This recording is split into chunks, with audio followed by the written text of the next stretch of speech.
Ketika manusia sudah dipenuhi oleh dendam, apalagi yang akan terjadi selain kekacauan? Rasa-rasanya semua emosi Davina tercampur aduk saat ini.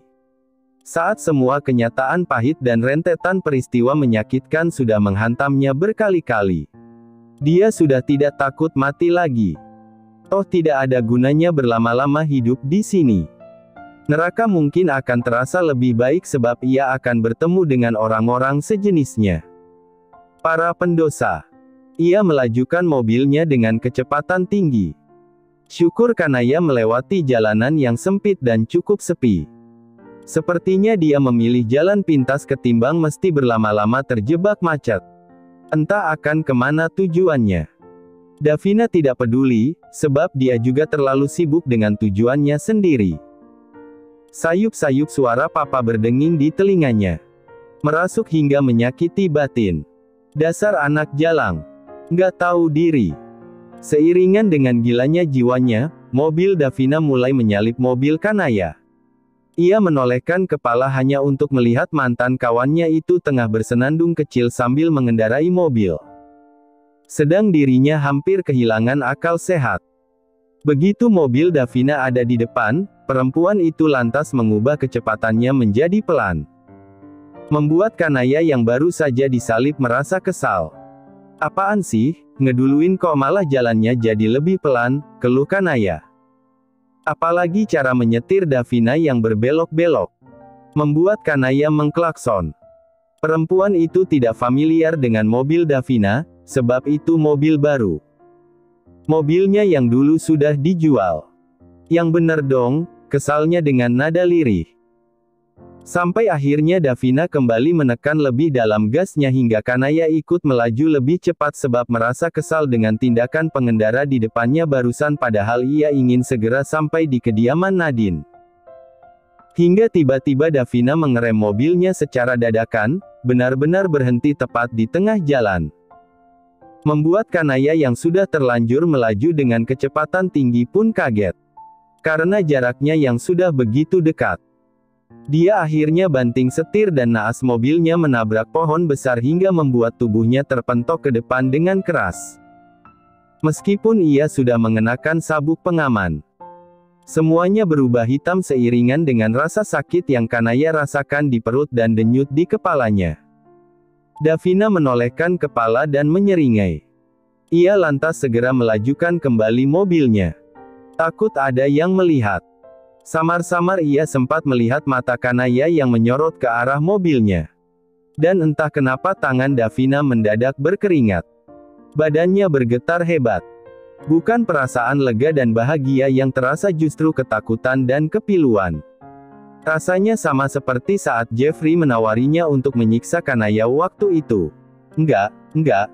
Ini cuma perasaan takut karena bikin orang kecelakaan. Gue nggak takut dia kenapa-napa, batin Davina. Dia tidak takut sama sekali dengan Nagara. Sebab setelah ini Davina akan kembali kabur, entah ke negara antah berantah sekalipun. Sehingga tidak ditemukan oleh kakak tirinya itu. Tindakannya terlalu berani hingga ia lupa jika Nagara sanggup menjelajah seisi dunia hanya untuk membalasnya. Terlalu sibuk pada pemikirannya hingga membuat Davina tidak sadar jika ia sudah sampai pada persimpangan jalan. Lalu sebuah truk besar melaju dari arah jalan di sebelah kirinya mengklakson sebab tiba-tiba mobil Davina melaju di depannya. Sayang, terlalu terlambat untuk menghindar. Terlalu terlambat untuk menyesal. Langkah kaki Nagara begitu cepat seiringan dengan debar jantungnya yang menggila. Kedua tangannya terkepal kuat, mencoba meyakinkan diri jika ini bukan mimpi dan kenyataannya ia tengah berlari masuk ke dalam rumah sakit, menerobos cepat menuju ke ruang IGD. Saat mendapati telepon dari nomor Kanaya tadi, ia tidak menyangka jika suara yang didengarnya akan berbeda. Nagara pikir hanya ilusi, ternyata bukan. Tatkala orang tersebut berkata jika istrinya mengalami kecelakaan dan tengah dilarikan ke rumah sakit. Bukan lagi sakit. Namun hatinya terasa remuk hampir tidak berbentuk. Secapek apapun ia menghadapi tingkah Kanaya terkadang. Sefrustasi apapun dia saat Kanaya tidak mampu mengerti isi kepalanya. Semuanya kalah dengan perasaan campur aduknya sekarang. Hatinya terasa penuh, bukan karena perasaan gembira namun sebab sesak yang sebentar lagi akan meledak. Menurut kamu, momen apa yang paling bikin kamu sakit dan hampir mati rasa, Mas? Tanya Kanaya di sebuah pagi ketika mereka tengah duduk di teras rumah sambil melihat beberapa orang yang berlalu di jalanan depan. Tengah jogging. Hari itu Kanaya menolak ajakan Nagara untuk berjalan-jalan keliling perumahan. Pas Mama nggak ada, jawab Nagara tanpa banyak berpikir sebab itu adalah momen di mana ia merasa hidupnya hancur. Nagara tidak suka ditinggalkan. Rasanya sepi. Jiwanya kosong selama bertahun-tahun hingga Kanaya hadir dan perlahan membuatnya kembali merasa takut lagi. Takut ditinggalkan. Ia tidak bisa menangis. Dadanya terlalu sesak, kerongkongannya tercekat. Sekujur tubuhnya terasa kesakitan. Namun tidak ada air yang berhasil lolos dari matanya. Sampai Mama Kanaya datang dengan langkah tergopoh-gopoh. Menghampirinya dan segera memeluk tubuh jangkung Nagara dalam dekapannya. Untuk pertama kalinya dalam jangka waktu yang lama, Nagara merasa kembali pulang. Ia merasa memiliki tempat untuk bersandar dan berhak mengeluarkan segala kesedihan. Kanaya. Ma. Istri aku. Akhirnya tangisannya pecah. Tangis akan kerinduan pada sosok ibunya. Tangis akan perasaan kalut dan takut. Papa Kanaya berada tidak jauh dari mereka. Enggan mendekat hingga seseorang menepuk pundaknya dari belakang. Kakek Nagara menyorotnya dengan tatapan hangat. Sudah lama sekali mereka tidak bertemu. Terakhir kali saat beliau datang ke rumah saat mengetahui Kanaya hamil. Tidak ada senyum, sebab pertemuan dalam kesedihan tidak sepatutnya mengukir bahagia. Matanya lantas menatap Nagara yang masih terisak keras. Apalagi saat dokter keluar dan mengatakan jika Kanaya mengalami pendarahan hebat. Selama ini belum pernah beliau melihat cucunya terlihat sangat tersakiti seperti itu. Bahkan saat ibunya tiada. Nagara tidak banyak menunjukkan emosi ataupun kesedihan, meski beliau tahu Nagara merasa sangat terpukul. Selama semalaman Nagara terus menggenggam tangan Kanaya. Perempuan itu sudah dipindahkan ke ruang ICU. Ia berharap jika istrinya segera sadar dan pulih dari masa kritisnya. Pendarahan Kanaya sudah berhenti, janin dalam perut perempuan itu juga bisa diselamatkan meski dengan keadaan lemah. Namun Kanaya masih belum juga menampakkan tanda-tanda jika ia akan segera sadar. Matanya tertutup rapat. Nagara tidak tidur. Tidak bisa dan tidak akan. Matanya dengan awas terus menatap ke arah istrinya, berharap jika mata indah itu terbuka, ia orang pertama yang akan Kanaya lihat. Nagara, makan dulu. Biar Mama yang gantian jagain Nai. Mama Kanaya kini berdiri di sebelahnya. Nagara tidak mengalihkan sedikit pun pandangan dari wajah si perempuan dan menggeleng. Dari semalam kamu kan belum makan. Nai nggak akan suka kalau kamu sakit. Aku juga nggak suka istriku sakit. Matanya memerah dan sembab. Sama seperti kedua orang tua Kanaya. Dia lantas menoleh dan menyorot sendu. Kesedihan ini bukan hanya miliknya. Orang tua Kanaya juga merasakan sakit yang sama. Kalau gitu, aku titip Nai ya, Ma. Selepasnya ia pergi keluar. Kesedihan tidak butuh selebrasi, hanya butuh untuk dimengerti. Begitulah caranya Haidan yang kini duduk berdua di dalam mobil menemani Nagara. Tanpa sebuah kata. Siapa? Tanya Nagara setelah bermenit-menit berlalu dalam keheningan. Mereka masih berada di parkiran rumah sakit. Siapa? Apanya? Yang bikin Nai kecelakaan? Nagara tahu semalam Jovan dan Haidan telah menyelidiki semuanya. Adik tiri lo. Perlahan mata kosong Nagara menunjukkan emosi yang lebih berarti dari sekadar kehampaan. Alih-alih menanggapi, Nagara malah menoleh saat ada seseorang yang mengetuk kaca mobilnya dari samping. Jeffrey menyunggingkan sebuah seringai. Ia duduk di sebuah kursi roda dengan baju khas pasien rumah sakit. Bibirnya pucat. Dalam waktu itu, Nagara merasa kalah telak. Seharian itu Nagara menunggu Kanaya, duduk di bangku samping istrinya. Sesekali berjalan ke arah jendela, melihat pemandangan luar dan kembali duduk. Walaupun pikirannya tengah berkecamuk, namun fisik Nagara tetap memilih berada di ruang inap Kanaya. Ya, istrinya sudah dipindahkan sore tadi bersamaan dengan kabar jika kondisi perempuan itu sudah membaik dan melewati masa kritis. Seketika segala gemuruh dalam kepala dan hati Nagara sedikit teredam. Nagara memilih untuk tetap berada di sana. Menunggu hingga Kanaya sadar meski isi kepalanya terus meneriaki agar ia tandang melakukan sesuatu. Amarah yang sayangnya tidak kunjung Nagara turuti sebab dirinya tidak ingin membuat kekacauan sekarang. Saat asyik menatap keluar, tiba-tiba ia mendengar suara gumaman dari belakangnya dan ternyata Kanaya sudah sadar. Cepat-cepat Nagara memanggil dokter untuk mengecek kondisi istrinya. Kepala Kanaya diperban dengan 4 luka jahitan di dahi. Tidak ada luka baret lain tetapi ada lebam. Keduanya saling diam selepas dokter pergi dan berkata kondisi Kanaya berangsur membaik.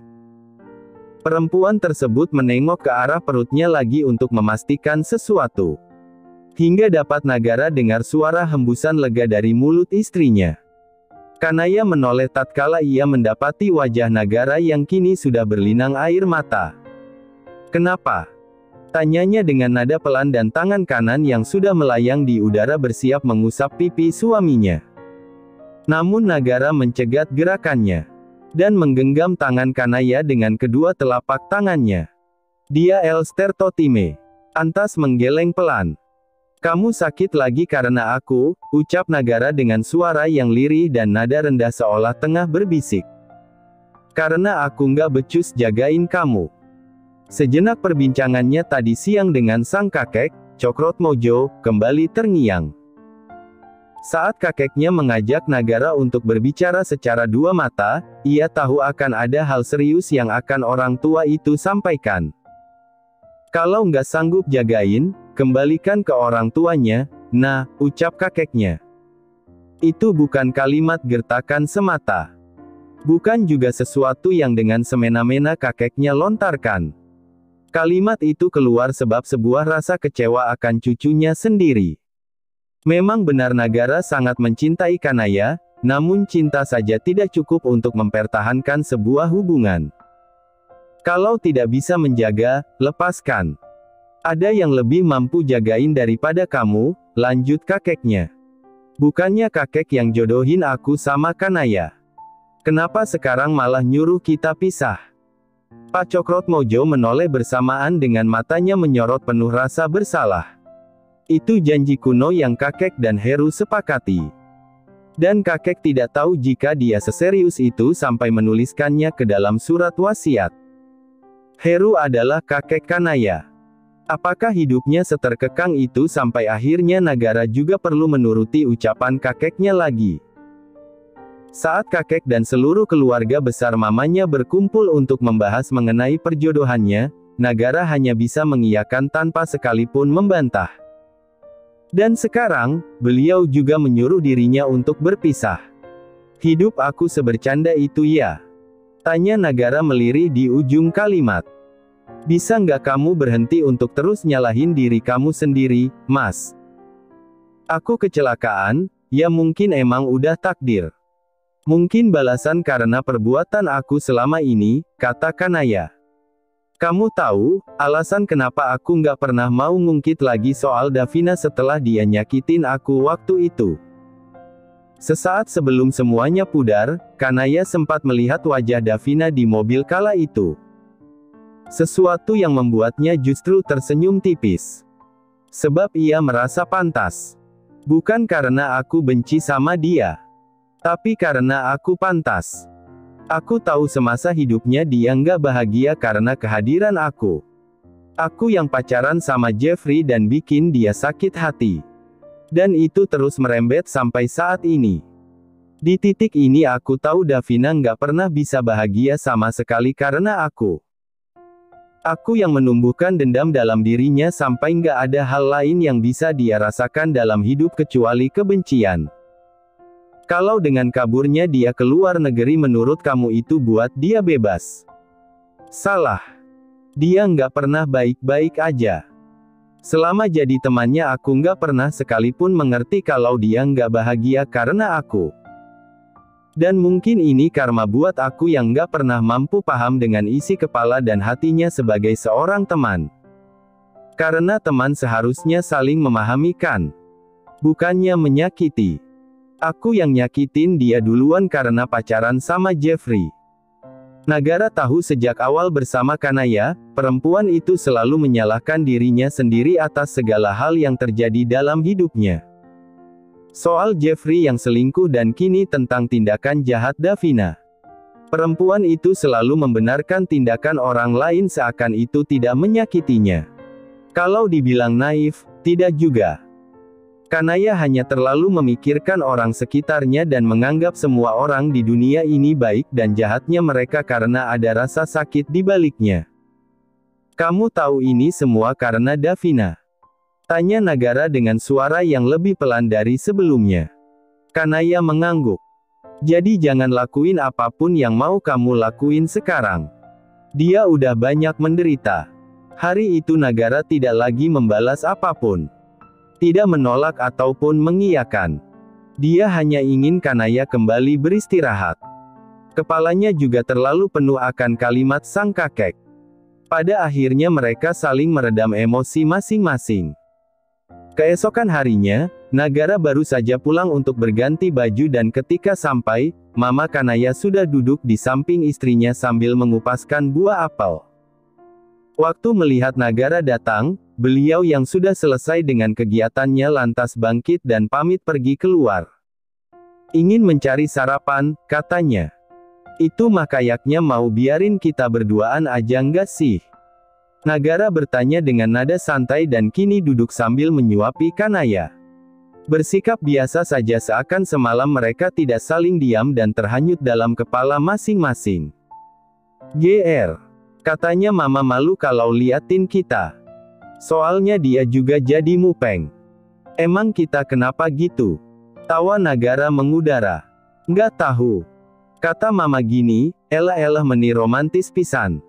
Nggak sanggup liatnya. Nagara mengenakan kaos turlenek warna hitam juga celana dengan warna serupa. Rambutnya yang biasa diponi jika tidak sedang berangkat kerja, kini dibelah dua. Kamu nggak ke kantor? Nggak. Uangku udah banyak. Lagian masih nanya. Kan mau jagain kamu. Mas udah makan apa belum sih?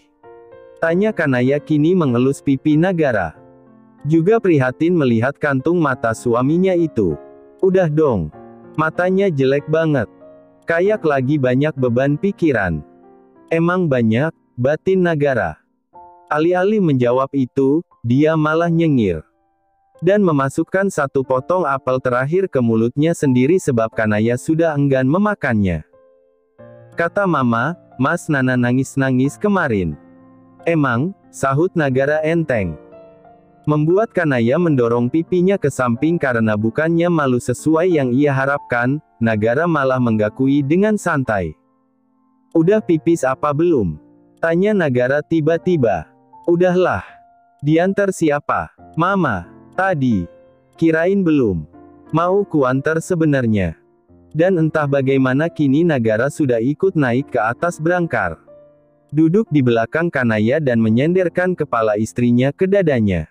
Sedang kedua tangannya mengelus perut Kanaya. Nay, sehat-sehat sama adek ya.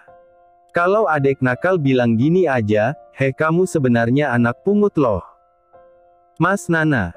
Kesal Kanaya lalu mencubit lengan suaminya. Masa dibilang gitu? Hahaha. Tapi entah gimana pun, aku yakin kamu bakal jadi ibu yang baik. Sabar juga, sesabar kamu ngadepin tingkah aku selama ini. Yang banyak nyakitin kamu. Kamu bakal membesarkan dia dengan baik. Aku yakin. Kanaya merasa ada yang janggal dengan kalimat Nagara. Bersamaan dengan pertanyaan yang akan terlontar, pintu ruangan terbuka. menampilkan Hera, JH, Nadine, dan Ola berdiri di ambang pintu. Yang tadinya senyum kini jadi agak meluntur, lalu mereka semua membuang muka dan malah berbalik lagi untuk keluar. Kecuali Hera. "Pak, mau sampai kapan posisinya gitu? PW amat," celetuk Hera. Hera udah agak nggak takut lagi sama Nagara. Jadinya bisa berceletuk seperti itu. Lagian kalau tidak ditegur pasti Nagara masih setia duduk di tempatnya. Peluk-peluk manja tubuh istrinya dari belakang dan membuatnya gondok. "Ganggu aja, orang lagi berduaan," ujar Nagara sambil melirik Hera sinis. Membuat Hera yang tadinya sudah agak berani kini jadi takut lagi. Ngeri juga dipelototin Nagara. Meski begitu, si pria tetap keluar dan mempersilahkan teman-teman Kanaya masuk. Suasana di dalam mendadak canggung. Sebetulnya aura tidak mengenakan hanya muncul dari Ola. Namun semuanya jadi merasa kikuk. Apalagi Nadine yang tidak tahu jika perilaku Ola begitu karena ada sangkut pautnya dengan dirinya. "Ola kenapa, Ra?" tanya Nadine. Keadaan Nadine sudah membaik. Hubungan perempuan itu dengan Alan resmi selesai. Bahkan yang tadinya ia pikir Alan akan memberondonginya soal kelanjutan hubungan mereka, ternyata tidak. Laki-laki itu kembali menyibukkan diri dengan kelab malam dan pekerjaannya sebagai DJ. Mungkin sudah merasa muak dan lelah juga. Sekalipun tidak ada kata maaf yang Nadine dapatkan, setidaknya semuanya sudah berakhir. Dan ia merasa lega. Nadine menyusul langkah Hera di depannya sambil bertanya demikian. Sedang Ola dan JH sudah jauh berjalan di depan. "Nggak tahu. Kenapa nggak lo tanyain sama orangnya langsung aja?" jawab Hera jujur, ia juga tidak tahu. "Gue ngerasa dia marahnya sama gue. Tapi gue nggak tahu kenapa. Gue nggak ngerasa ngelakuin salah sama dia. Mungkin karena waktu lo ribut, lo cuma ngabarin JH. Gue pun datang karena ditelepon Ale. Jadinya dia ngerasa nggak dianggap," asumsi Hera semata. "Padahal awalnya gue nggak mau ngabarin siapa-siapa, tapi Jovan ngide nelpon JH. Kalau lo atau Kanaya kan udah nikah, jadinya rada takut kalau ganggu malam-malam. Tapi kenapa cuma JH, kenapa nggak Ola? Dan kenapa dari kita semua, lo malah minta bantuan Jovan?" Beberapa hari terakhir, Hera menahan diri untuk tidak menanyakan pertanyaan itu. Terlebih soal Jovan. "Tadinya gue pikir karena gue nggak mau ngerepotin kalian. Dan dia salah satu cowok yang pernah deket sama gue dan sangat bisa diandalkan. Gue yakin dia bisa bantuin gue. Tapi ternyata, gue nelpon dia karena gue mau dia. Gue mau dia jadi orang yang nyelamatin gue. Gue mau dia tahu kalau gue muak sama hubungan gue dan berharap abis itu dia mau deket lagi sama gue. Tapi sampai saat ini, dia bahkan nggak ngechat atau telepon buat nanya keadaan gue. Dan dengan begitu, gue artikan sebagai dia nolak gue masuk ke hidup dia lagi." Jawaban akan teka-teki di kepala mereka soal Ola kini terjawab tatkala Jovan berjalan dari arah yang berlawanan lalu mencegat langkah Ola. Membuat si perempuan kesal dan menggeram. "Minggir," ucap Ola. JH yang tidak tahu apapun hanya diam di sebelah Ola. Jovan malah bergeming di tempatnya. Ia lantas meraih pergelangan tangan Ola dengan wajah serius. "Ayo selesain masalah kita," kata Jovan. "Gue nggak punya masalah sama lo," ucap Ola sambil mencoba melepas tangan Jovan. "Mau jalan sendiri atau gue gendong?" todong Jovan tanpa mengindahkan perkataan Ola. "Up." Tanpa menunggu Ola menyelesaikan kalimatnya, Jovan lantas mengangkat tubuh perempuan itu seperti sebuah karung beras. Meninggalkan lobi rumah sakit yang kini dipenuhi dengan orang-orang yang menatap ke arah mereka. Termasuk Nadine. Nagara membiarkan Kanaya berbincang dengan teman-temannya, sedang ia akhirnya mengantar mama mertuanya pulang. Abis Nagara pamit pergi, si mama lantas duduk-duduk santai di teras sambil melamun memikirkan nasib Kanaya. Pun persatu orang-orang di sekitar anaknya itu. Kalau dibilang sejak menikah dengan Nagara, membuat beliau 100% membiarkan anaknya dijaga oleh laki-laki itu, tidak juga. Si mama sesekali masih memantau anaknya. Apalagi di saat kasus seperti ini. Hingga lamunannya lenyap tatkala Nagara kembali lagi. Namun kini mengeluarkan banyak barang-barang bawaan dari dalam mobil. Rumah kamu kebanjiran. Kok pindahan ke sini? Tanya wanita itu setengah bercanda. Abis lahiran Naistai di sini dulu, Ma. Beliau tidak keberatan dengan hal tersebut. Hingga selesai memasukkan semua barang-barang tersebut ke dalam kamar Kanaya. Perempuan tersebut dikagetkan dengan Nagara yang tiba-tiba bersujud di depannya yang tengah duduk di sofa ruang tengah. Loh ini kenapa? Aku tahu aku nggak benar jagain Nai. Aku tahu aku lalai. Aku minta maaf, Ma. Aku tahu Nai bisa sama orang yang lebih baik dari aku. Yang bisa benar-benar jagain dia. Tapi aku mohon, aku mau Kanaya selamanya buat aku. Jadi sekali lagi, aku minta restu dari Mama. Untuk kali ini, Nagara tidak ingin menurut pada ucapan kakeknya. Dia ingin bertahan dan memperjuangkan apa yang memang sudah menjadi miliknya. Dan saat ini pula kegamangan seorang ibu akan anaknya pun runtuh. Bukan Nagara yang tidak becus menjaga. Hanya memang sudah takdirnya Kanaya seperti itu. Mau sekeras apapun manusia, mereka tidak akan pernah bisa menghindar dari nasib buruk. Terima kasih sudah menonton, guys. Jangan lupa klik like jika kalian menikmati cerita ini, subscribe untuk update konten seru lainnya, dan tinggalkan komentar di bawah tentang apa yang kalian pikirkan atau cerita apa yang ingin kalian dengar selanjutnya. Dukungan kalian sangat berarti. Sampai jumpa di video berikutnya.